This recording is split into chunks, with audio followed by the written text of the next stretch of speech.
Ready? জি, দেখতে পাচ্ছি আমরা এখনই কিন্তু অলরেডি হেলিকপ্টার ওঠার জন্য তারা প্রস্তুত হয়ে আছে।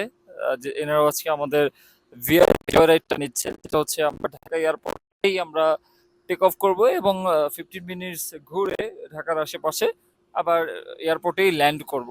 হ্যাঁ? সো ঢাকাবাসীদের জন্য বা ঢাকা সহ আশেপাশে যারা আছে তারা যদি ঢাকায় এসে নিতে চায় সেক্ষেত্রে কিন্তু এই সার্ভিসটা চমৎকার। তাই না? একদম অল্প খরচেই আপনারা ফ্যামিলি সহ ৪ জন বন্ধু-বান্ধব, ফ্যামিলি যে সবাই মিলে হেলিকপ্টার রাইডটা এনজয় করতে পারবেন। সো ইতিমধ্যে আমরা দেখতে পাচ্ছি সবকিছু রেডি অবস্থায় আছে। আমাদের প্যাসেঞ্জার এখনই উঠে পড়বে।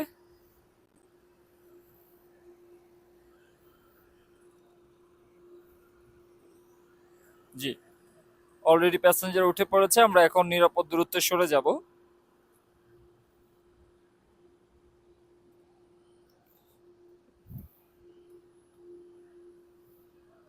দেখতে পাচ্ছেন কি যত্নের সহিত আমাদের যারা ক্রু মেম্বার আছে তারা কিন্তু প্যাসেঞ্জারদের টেক কেয়ার করছে, কিভাবে উঠতে হবে, সিট বেল্ট কিভাবে পরতে হবে, সবকিছুতেই সহযোগিতা করছে। এবং এখনই দেখতে পাচ্ছেন অলরেডি জেনারেটর নিয়ে এই পাশে দাঁড়িয়ে আছে এটা স্টার্ট করার জন্য। মজার ব্যাপার, হেলিকপ্টার স্টার্ট করার জন্য কিন্তু জেনারেটরের প্রয়োজন হয়।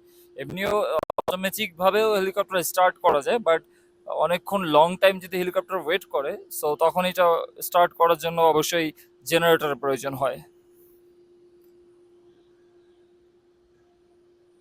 আশেপাশে দেখতে পাচ্ছি আমরা অনেক ফ্লাইট, আমরা এতক্ষণ দাঁড়িয়ে আছি দেখতে পাচ্ছি কিন্তু অনেক বিমান একটার পর একটা আহ, যেটা হচ্ছে টেক অফ করছে। হয়তো এখন পিক আওয়ার, এই জন্য হয়তো বা এই নিয়ে মনে হয় ৫টা ৬টা আমরা দেখে ফেললাম, রাইট? ৫টা ৬টার মতো আমরা দেখে ফেলেছি। এখন আরেকটা আসছে অলরেডি। এদিকে অলরেডি কাতার এয়ারওয়েজ এখানে দাঁড়িয়ে আছে। কাতার এয়ারওয়েজের ফ্লাইটটাও এখানে দাঁড়িয়ে আছে বিমানটা। এবং আশেপাশে একটু এদিকে দেখতে পারলে দেখতে পারবেন আমরা কিন্তু এই যে অলরেডি হ্যাঙ্গার গুলোর সামনেও কিন্তু দাঁড়িয়ে আছি। হ্যাঙ্গার গুলোও কিন্তু দেখা যাচ্ছে এই মুহূর্তে।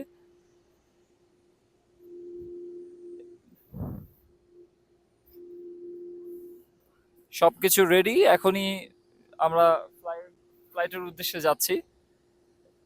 এখনই মেশিন অন হবে। প্রচন্ড গরম আজকে। এর ভিতরে আমাদের অলরেডি এটা এখন দ্বিতীয় ফ্লাইট অলরেডি আমরা শুরু করতে যাচ্ছি।